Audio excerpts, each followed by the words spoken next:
Folks, welcome to another episode of Phloridians podcast. My name is David George Smith. Joining me as always is my trusted co-host Luke McClapshy. Luke, how you doing, my friend? I'm doing fantastic. Holiday coming up. Two birds games in 6 days.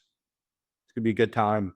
I know it's a great win. Well, I don't want to say great. We'll get into it. But a win is a win against Detroit. That's a very tough Detroit team. I thought, in my opinion, whoever wins that game wins the NFC. We'll get into that as well. Looked a lot better than the Packers game, although that's not saying much. But I mean, just the week to week improvement is good. You got Dallas coming up on this Sunday. Dallas week, ready to kick some Dallas behind. And then Chicago on Black Friday. And then we got Chicago Black Friday, baby. So we're talking what? I mean, in the span of 10 days, you got 3 Eagles games? Yeah, is it 10? Because we just played Monday. No, that was Monday. The Packers were Monday. So we just played the Detroit was Sunday night. So yeah, we've got like 3 games in 2 weeks. It's insane. It's insane is the consensus. I'll tell you, those hamstrings got to be sore in the locker room. I know that's a lot of use. That's a lot of wear and tear on your body. Like, at least they'll get a lot of rest after the Bears game. They'll have like 9 days off because they don't play again until the next Sunday. It'll kind of be like a mini little bye week, mini little reset. Yeah. All right. I mean, I am really hoping, even more so than to win both these games, I would be totally okay. And this is going to sound controversial. I would be totally okay with dropping one of these games to guarantee no one gets hurt. Like, having these many games in a short span on a short week, that's when you get injuries. You want to make sure that. What are you saying here? You want to bench the have the second string? I'm just saying that I would be more mad to go 2-0 in these games and have a lot of people get injured than go 1-1 and we walk away fine. Like, if we go 2-0, but like Devontae Smith like injures his hamstring and is out the next 3 weeks, like, I'm gonna be very annoyed because we got screwed with the scheduling here, putting all these games so close. Like, we're spoiled as fans, but the team can't be happy. Yeah, I mean, obviously the team isn't happy. According to, if you look at the headlines today, AJ Brown came out and had some things to say about the team. He was asked a question about, last year and this year, about, hey, how come you're not doing as good as you did last year? What did he say? The actual quote was, I don't got no what did he say? I guess Saquon ain't the same player either, then. I don't got no comment about that. I don't care about that. Y'all don't believe that. Nothing is wrong with me, guys. I'll say that. Interesting that he brought up Saquon. I think that's very inappropriate. He's having a down year or two compared to last. I know, but I think it's just. Let's take away the fact that, AJ Brown, sensational wide receiver, top 5 in the league. I think we should say probably top 5 wide receiver in the NFL. Terrific player. Do we need him? I'll leave that up for debate. That's a whole nother can of worms to open. It's inappropriate to even bring up Saquon to the media. Saquon had nothing to do with this conversation, and you're just bringing him up. Why? It makes you sound petty. It makes you sound like a diva. I think it's being misconstrued. I think what he meant is that he's not the only player on offense not doing as well as last year, but people are calling him washed and Saquon not. I think that's all he meant. I don't think it's anything to bring Saquon into it. I think he's just saying he's not the only one having a down year. Why is he the only one being questioned if he still got it? Now, the only thing is that I'll say with that is that happens every year with a running back. So you have a down year. So that's expected out of Saquon Barkley to have less stats, as stats to make a decline. So I just think it's inappropriate. And I think when you're sitting at 8-2, I know it's still the regular season. You have the playoffs to go with. The NFC is stacked this year, but it just seems like every time there's a win and every time are things perfect with the Eagles right now? Absolutely not. Do I believe in Kevin Petrulo? I wouldn't believe in him to bring a can of gasoline to a campfire and expect to ignite a flame. All right, I wouldn't trust him with that. He could be on a yacht, throw a ball off the yacht, and it wouldn't hit the water. But when it comes down to brass tacks, when we come down to nickel and dimes, when we come down to the nitty gritty, when we get down to the squishy squashy of things, Squashy. I just made that up. And it's going to be a thing now. And it's going to take off. But when it comes down to brass tacks, the Eagles are sitting at 8-2. Mm-hmm. Every week, there's a comment about A.J. Brown. Or it's something that he's saying, something that he's frustrated with. It's like, yeah, we won, but A.J. Brown's not happy. That's what I'm getting out of this. And it's just going to keep happening and happening and happening until he probably gets traded at the end of the season. Or And another alternative, he's a top 5 receiver in the league. Like, he's up there. Our quarterback could do his job and give his best player the ball. You don't see Amon-Ra. You don't see Christian McCaffrey. You don't see Jamar Chase complaining about targets. Those quarterbacks, even their backups, don't have a problem getting them the ball. I think he has a right to be frustrated. He's getting all this money to be the focal point of the offense, and they have him running hitch routes. A bunch of his targets are just going out of bounds on throwaways. The offense is limping through victories. Our defense is winning us the games. The offense looks like it's huffing glue. And when your offense is put up 26 points over the past 2 games, and you can't get the ball in your best player's hands, that's probably why you're not scoring that many points. Probably why. Most offenses in the NFL don't have this much trouble getting their playmakers the ball. And we can point hundreds of fingers. We can point at the quarterback. We can point at the offensive coordinator. There's a lot of stuff that comes out that A.J. Brown's route running isn't as efficient. Then that comes down to, is he actually losing a step, or is he just not trying because he's not getting targeted? It's just, remember last year when A.J. Brown came out and said they need to get the passing game right. Yeah. And then we had that Pittsburgh game, and everyone played phenomenal. He and Devontae Smith each had over 100 yards. Hurts threw 4 touchdowns, I believe. It was just an absolute air raid. They just need a game like that again. Like, it's hard to watch this team this year, at least in my experience, and watch them drop back or snap out of the shotgun and expect a completed pass. There are way too many 3 and outs and hitches for the firepower that's on this offense. They're running it like high school freshman football.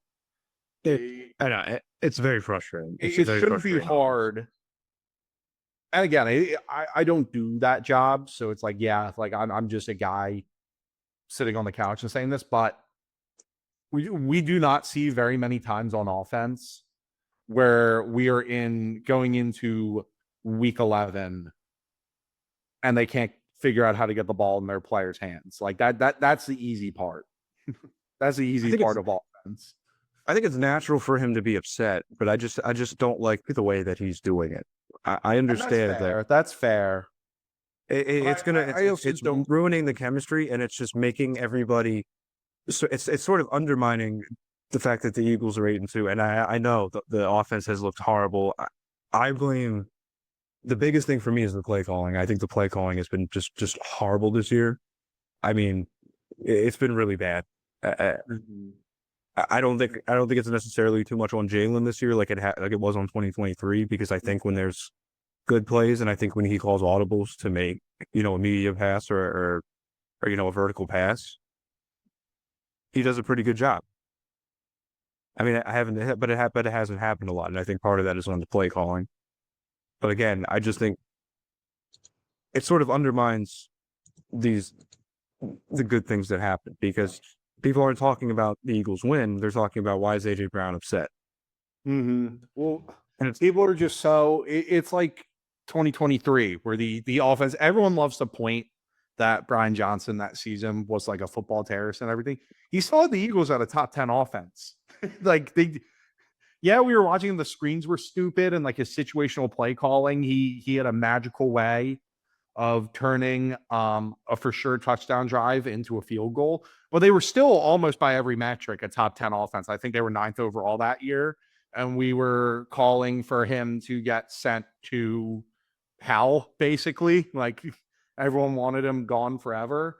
Yeah. But Kevin Patullo, we're even better than that offense because we've got Saquon here too. We're 23rd. Why are we 23rd on offense? That, yes, a lot of it is on the play calling, but it can't just be the play calling. I think if everyone is messing up a little bit, you have a big problem.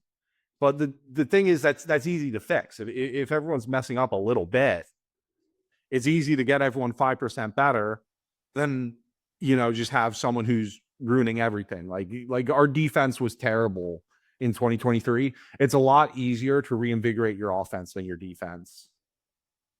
Mm-hmm. So look, I have a couple if we're gonna look at numbers here, I mean,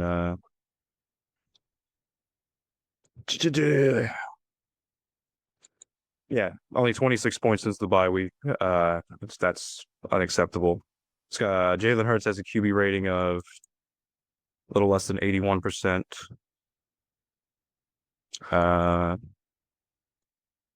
29 for 54 for 318 yards and 1 touchdown. Yeah. I mean that's an ass stat line for one game. Yeah. That's 2 games. Listen, we all 19 for 23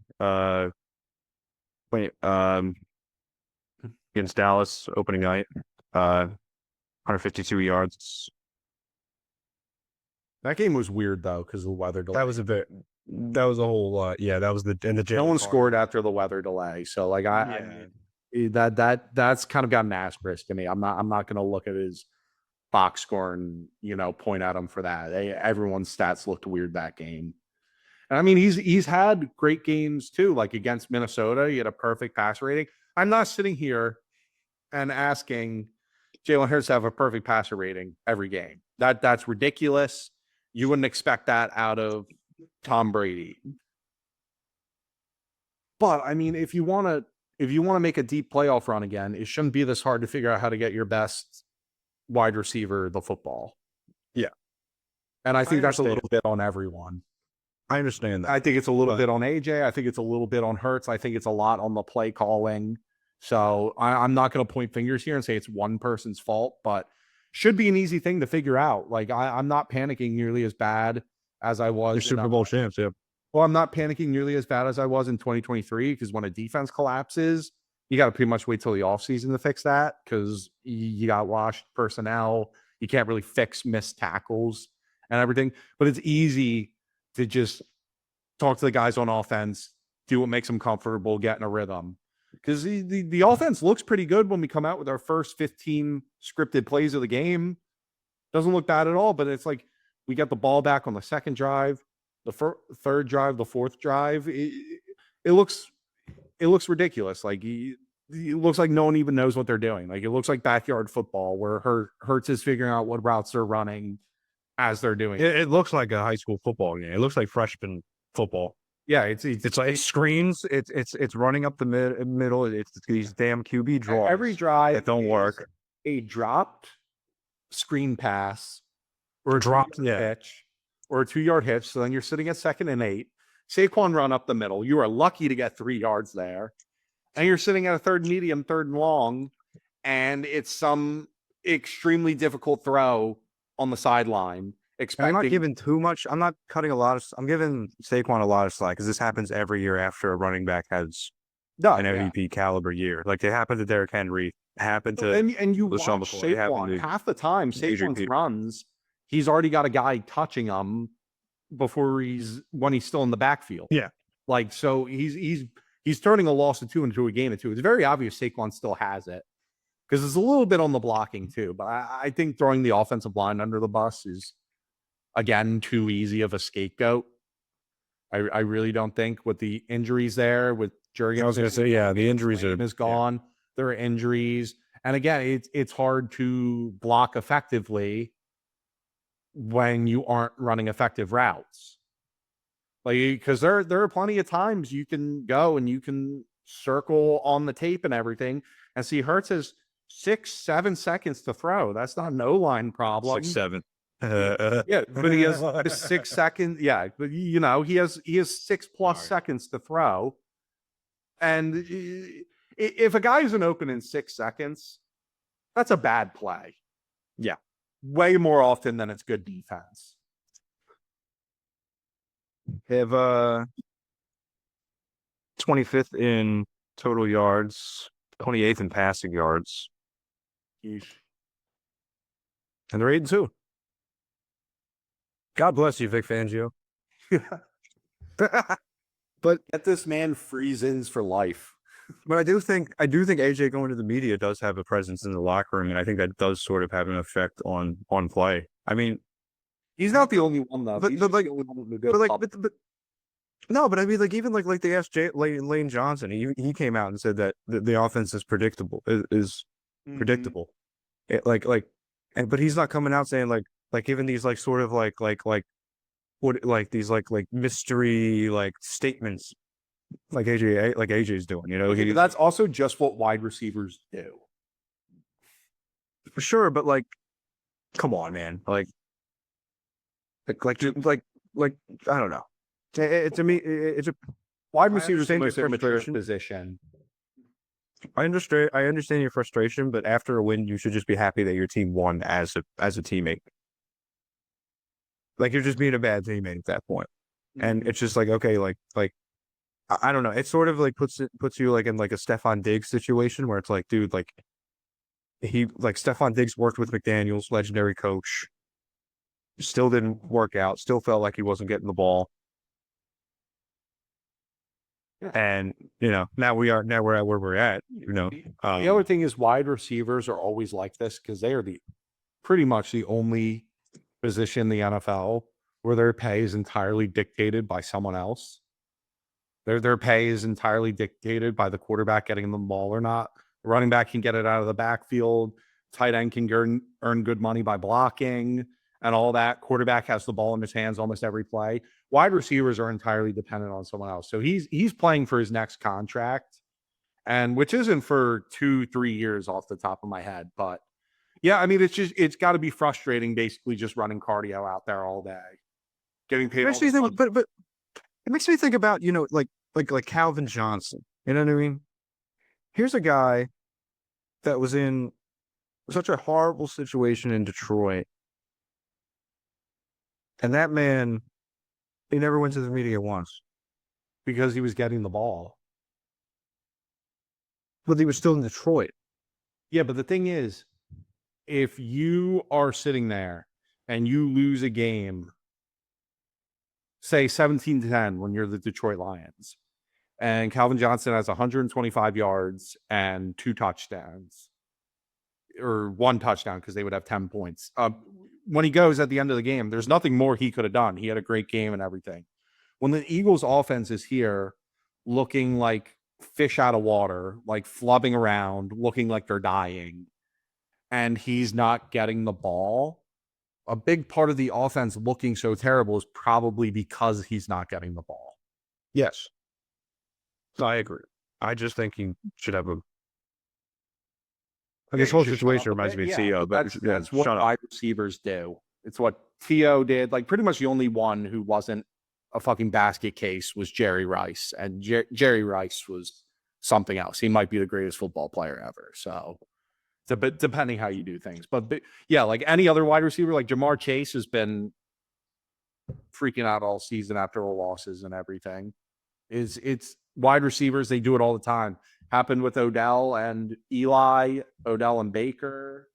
It happens. Stefan with Josh Allen. It always happens with receivers. So I don't think this is just an AJ thing.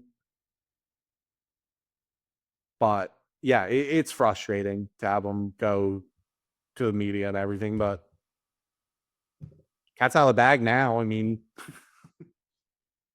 what are you going to do? Yeah. What are you going to do? And it's like nothing he said is anything more extreme than what anyone else has said. No, but it's like, dude, it's every week, man. Like, what else? It's like next you're gonna say like, what's it gonna be next week? Like, oh, the kitchen staff in the locker room burnt the chicken. Like, maybe he'll stop complaining when we stop going 3 out 14 times in a row and he doesn't get a target.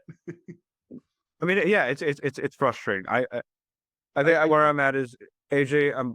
I understand your frustration, but shut up. I think Kevin Patullo's like huffing glue in the locker room. He's like, I don't really like AJ Brown. I don't think he deserves the football.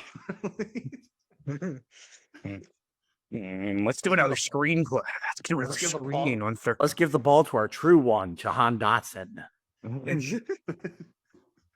No disrespect to Jahan Dotson. He's a very good wide receiver 3, but he shouldn't be getting more targets every week than AJ Brown. You know what I'm feeling on this 3rd and 16? Will Shipley. I'm very partial to the 3rd and 18 halfback draw to Will Shipley on our own 30. I think that's winning football. That's elite ball knowledge. Kevin Patullo is just so far ahead of us on game knowledge. We can't understand it. We're simpletons. Okay. Do you know that? Did you play the Call of Duty Black Ops Cold War campaign? Nah. Okay. Well, there was a. I should have just said yes, so you could. Okay, so long story short, you know how in Call of Duty Black Ops campaigns, they make you like choose your own decision and it affects the story. Yeah. So I'm not going to spoil anything, but they make you do that with 2 of the characters in Cold War. What if one of them was Brian Johnson and the other one was Kevin Patullo? Which one would you save? I would save Brian Johnson because again, at least he still had us as a top 10 offense. I think Brian Johnson was a better coordinator than Patullo, and like that's not even recency bias. Like every metric says that. Yeah. Oh, you're good, dude. We can. I mean, it's ridiculous. It's getting. It's like it looks like freshman football. It does. So let us know your thoughts. Shout out to Max, who just walked in. Ruined the shot, ruined the entire episode. No, he didn't. Any thoughts on the Eagles, Max? Max would never complain about targets. What's that? Oh, we're talking about Max would never complain about targets. Max would never complain about targets. No. Shout out to Max. Making a little cameo in the episode. Yeah, a little subtle cameo. We're foreshadowing. We're a Marvel movie. We're setting up future episodes. Ready for phase 2. I mean, so what are you thinking against Dallas? I mean, their defense. I mean, I know it's the Raiders, so it's like I'm taking it with a grain of salt, but their defense did look a lot better with the Quinnen Williams trade. Yeah, I think we're going to go in and just blow Dallas out of the water. I think Jerry Jones isn't worried about football. He's worried about his solar energy and his natural gas in his $100 million stadium. I don't know. I think it's going to be a close game. We beat them by 3 at home. 4. We beat them by 4. Yeah, but there was a rain delay. Like you said, it was a weird game. There was something in the air. There was something in the water. 34-3, Eagles. Lock it in right now. You really think we're going to hold the best offense in the league to 3? Yes. I love the confidence. I'm thinking I'm thinking I'm not going to predict us to lose. Fuck the Cowboys, but I'm thinking it's going to be 24-21. I think it's going to be very similar to the score of week 1. This is statement game for the Eagles. This is saying, hey, we're 8-2. We're about to be 9-2. We're the reigning champions. We've had some issues. We know that. We told AJ to shut his mouth. Hopefully they talked about it. I think we're going to come out with a lot of fire. I think they've been taking this criticism, and I think we're going to come out, get a big old dub. And how about the Bears? I think the same thing. I think that's going to be a tough game. Hear me out. I think it's going to be a tough game. Bears keep finding ways to win. They're 7-3 for a reason. I think it's going to be maybe one of our games where the defense struggles a little bit. I mean, I think the offense especially is going to struggle. Just because of the timing of the just how many games and I think it all depends on this Dallas game as well. You know what I mean? If we come into this Dallas game and then sort of sneak out a win, yeah. If we sneak out a win in Dallas, I think we're going to lose in Chicago. I think we're going to not in Chicago, but I think we're going to lose against Chicago, no doubt. Like I just think that this team's, if they're struggling and having so many offensive woes, I don't think that they're going to be able to play this string of games. Chicago's got like a weird situation. They're like the opposite of our offense, where we can't move the ball at all, but the Eagles get into the red zone and they're going to put points up. Chicago moves from their side of the field extremely fast. They have a lot of explosive plays. They're not very good in the red zone. They do not close out their drives very well. I think the turning point when we play Chicago is going to be capitalizing on their red zone mistakes. I think that's how you win that game.